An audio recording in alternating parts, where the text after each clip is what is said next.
Welcome to our deep dive, everybody. Today, we're going to be tackling, well, I think it's a pretty relevant topic. It's certainly fascinating, at least to me, digital citizenship in a datafied society. Ooh, datafied society. Yeah. Sounds a little sci-fi, doesn't it? Yeah, it really does. And it's something that I think a lot of people, kind of feel like it's this vague thing out there, but we're going to really try to break it down today and make it a little more concrete for you.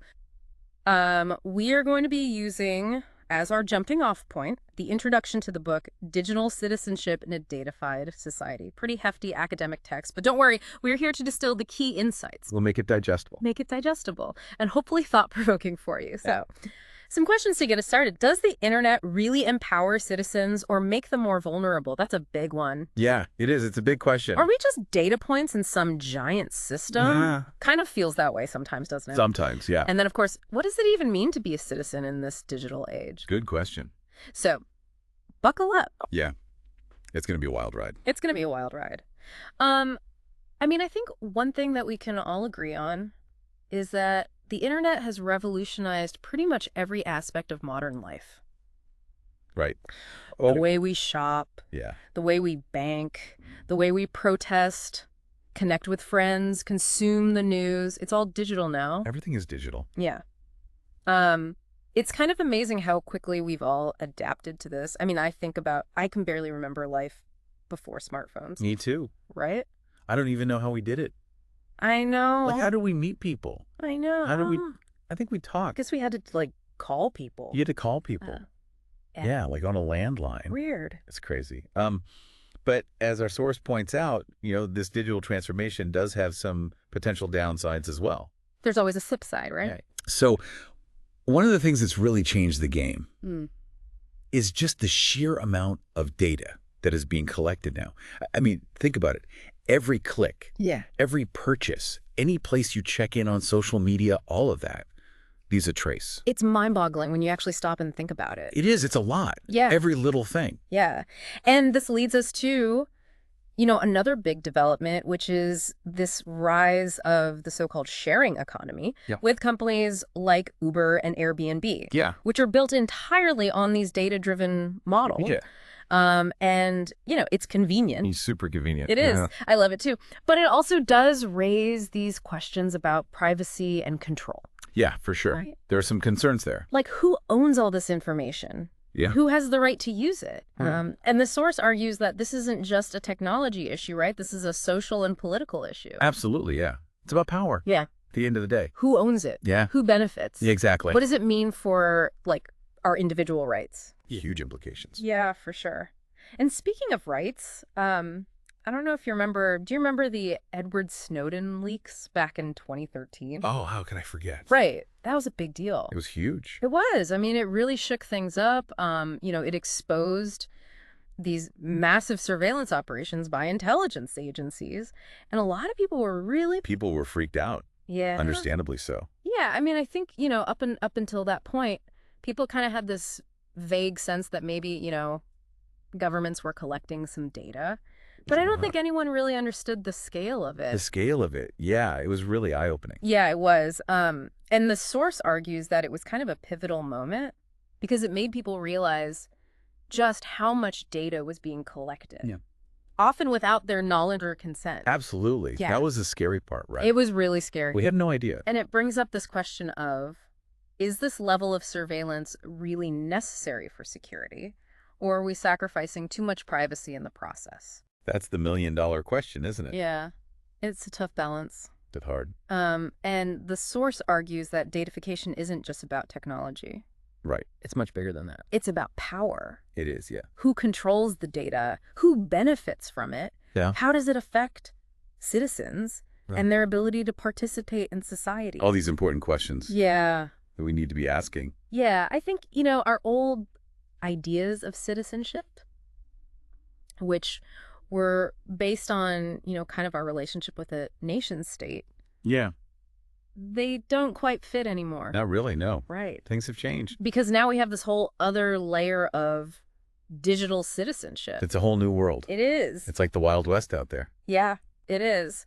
what are our rights when it comes to data? What are our responsibilities? I mean, it's like we're navigating uncharted territory here. We really are. Yeah. It's a new frontier. It is. And to understand it, I think it helps to look back a little bit, Yeah. Take a historical perspective. So the source reminds us that.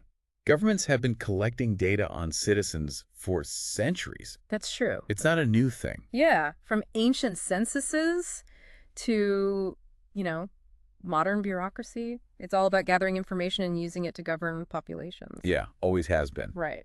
But what's different now is the scale and the scope of the data collection that's made possible by digital technologies. That's the game changer. That's the game changer. Yeah. It's so much easier and cheaper than ever to collect, store, analyze these vast amounts of data on a global scale. So it's not just a continuation of historical trends. It's really like a whole new level. A whole new ball game. It is. And that brings us right back to this balance between security and privacy. Right back to that central question. It is, because governments often justify surveillance in the name of security, right, especially, in our post 9/11 world.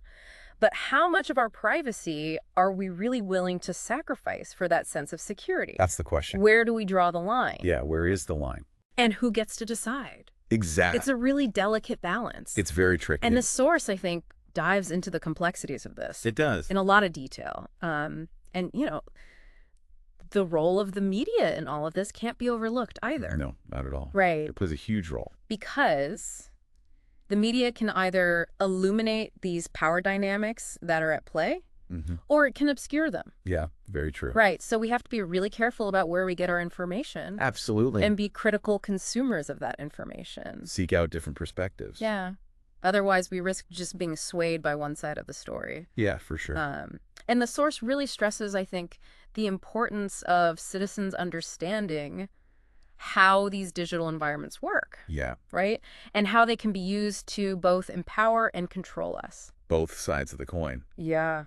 It's important to see both. It is. So developing that digital literacy. Yeah. Really understanding the potential risks and benefits of the online world. It's not enough to be passive consumers of technology. Yeah. We need to be active and informed citizens. Yeah, we have to be engaged. In this digital space. We can't just sit back and let it happen to us. We can't. We have to be active participants. Yeah, and we have to be able to challenge the way things are. Absolutely. So that kind of leads us to another key question, which is, how can we push back against this dominant datafication paradigm? Right. How do we fight back? How do we fight back? Are there ways to reclaim some control over our data? Good questions. Yeah.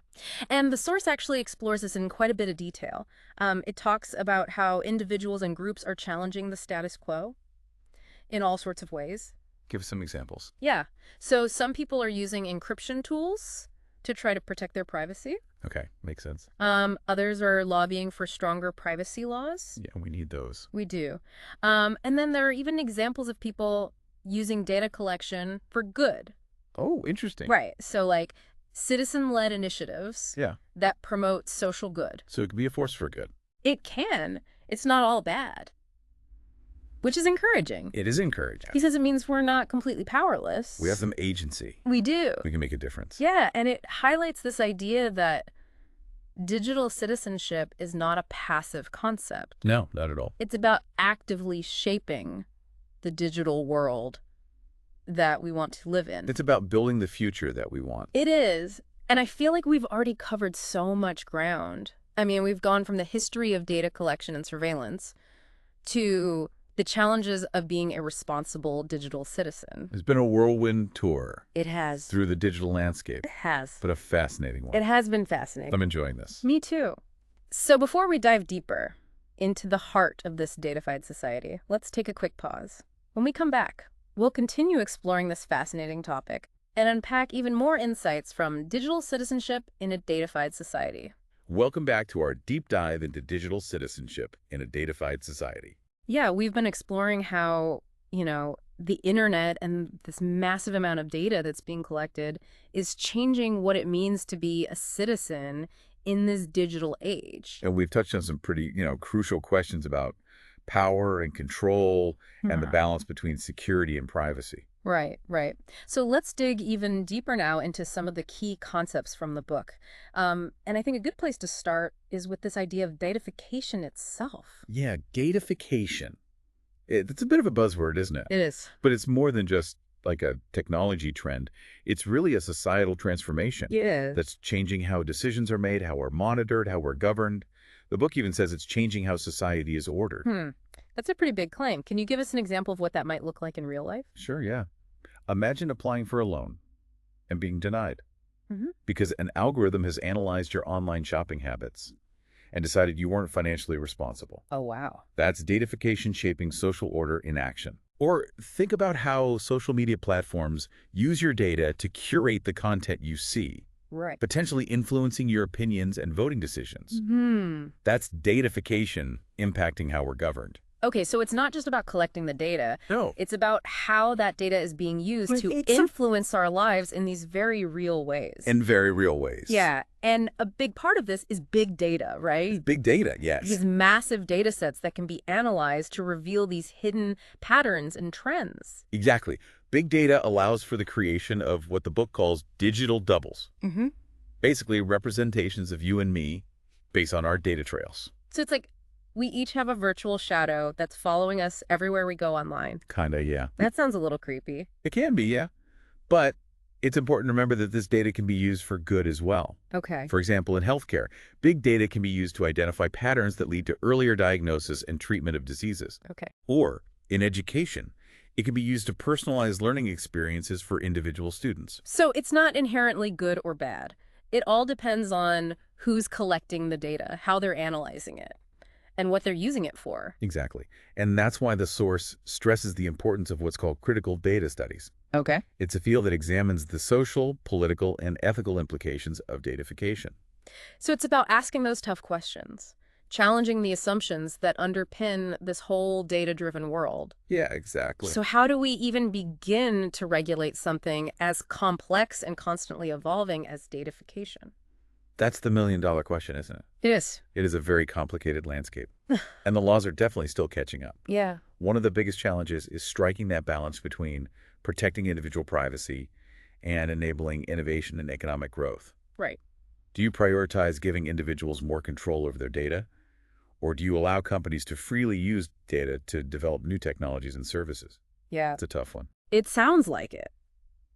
But surely citizens have a role to play in shaping these policies, right? Absolutely. I mean, we can't just leave it up to governments and corporations to decide the future of our digital lives. No, we can't. The book highlights the importance of citizen engagement in these policy debates. Okay. We need to be informed about these issues and make our voices heard if we want to shape the future of digital citizenship.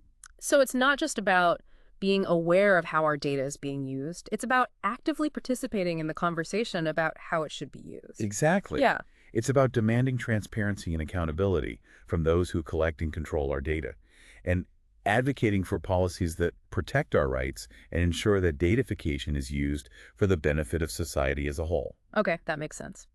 And that brings us to the role of the media in all of this, which, as we mentioned earlier, can be a bit of a double-edged sword. It can be, yeah. On the one hand, media coverage can raise awareness about the risks of datafication and empower citizens to take action. But on the other hand, it can also contribute to misinformation and fear-mongering, making it difficult to have a balanced and informed discussion. Yeah, for sure. And there's always the risk of media outlets being influenced by those who control the data. Right. They might downplay the risks or overemphasize the benefits, depending on their agenda. Right, okay. That's why it's so important to be critical consumers of media, to seek out diverse perspectives and not just accept everything we read or hear at face value. So in a way, being a responsible digital citizen is a lot like being a responsible media consumer. We need to be skeptical, question our sources, make sure we're getting the full picture. Absolutely. Yeah, but at the same time, we can't let fear paralyze us. We have to find ways to engage with the digital world in a way that feels safe and empowering. I think that's a great point. It's about recognizing that we have agency in this data-driven world, that our choices matter. We can choose to use privacy-enhancing tools, support companies that respect our data, and advocate for stronger privacy protections.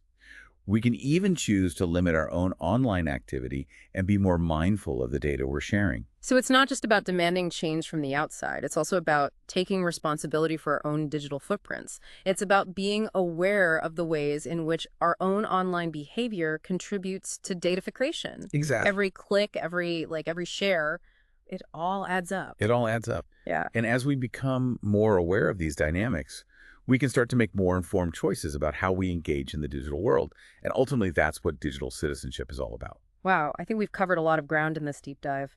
From the historical roots of datafication to the challenges of regulating this complex landscape. And we've explored the crucial role of the media and the importance of citizen engagement. But I think there's still so much more to unpack here, especially when it comes to this idea of data justice and how we can use data to create a more equitable society. That's a great point. And it's something that the source material really emphasizes. So let's take another quick pause here. When we come back, we'll explore the concept of data justice and how it relates to digital citizenship in a datafied society. Welcome back to our deep dive into digital citizenship in a datafied society.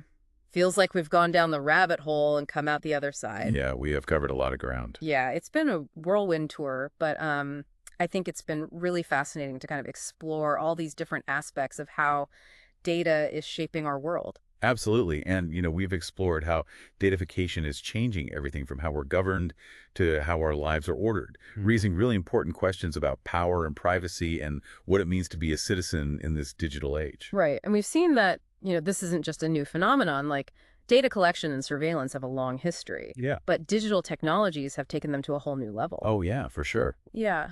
But one thing that really stood out to me from the source material is this idea that we're not just passive bystanders in all of this. We can actually shape the future of digital citizenship. We can. Yeah. So how do we do that? I mean, the source mentions several ways in which individuals and groups are challenging datafication, right? That's right. People are using encryption tools to protect their privacy. They're lobbying for stronger privacy laws, and even using data collection for citizen-led initiatives that promote social good. Oh, wow. So it's not just about protecting our own data. It's about using data to create a more just and equitable world. Exactly. And that's where the concept of data justice comes in. Data justice. What does that mean exactly? Well, it goes beyond traditional ideas of privacy and security. It's about making sure that data is used in a way that benefits everyone, not just those in power. Okay. It's about addressing the ways in which datafication can reinforce inequalities and create new forms of discrimination. So data justice is about using data to empower marginalized communities and challenge systems that perpetuate injustice. Yeah, basically. It requires us to be critical about who controls the data, how it's used, and who benefits from it. We've talked a lot about the potential downsides of datafication, but are there any examples of how data has actually been used to make the world a better place? There are definitely some inspiring examples. Think about citizen scientists using data to track pollution levels and hold corporations accountable, or activists mapping incidents of police brutality to expose systemic racism. Oh, yeah, those are great examples. It shows that data can be a really powerful tool for social change. It can be, and that's why the source ends with this call to action, urging us to move beyond these individualistic notions of digital citizenship and embrace a more collective approach that centers on data justice. So it's not just about protecting our own data. It's about working together to create a digital world where everyone benefits. Exactly. It's about recognizing that we all have a stake in shaping the future of the digital world, and that our actions, both individually and collectively, can make a real difference. We've really covered a lot of ground in this deep dive. Everything from the history of surveillance to the nuances of data justice. It has been quite the journey. It really has. And we started off asking whether the internet empowers citizens or makes them more vulnerable. And I think the answer is it can do both. It all depends on how we use it, how we regulate it, and how we fight for a digital world that reflects our values. I think that's a really good point. And remember, this is just the beginning of the conversation. The more we understand about datafication, the more empowered we are to shape its impact on our lives and on society as a whole. So keep exploring, keep asking those tough questions, and keep pushing for a digital world that is fair, just, and benefits everyone.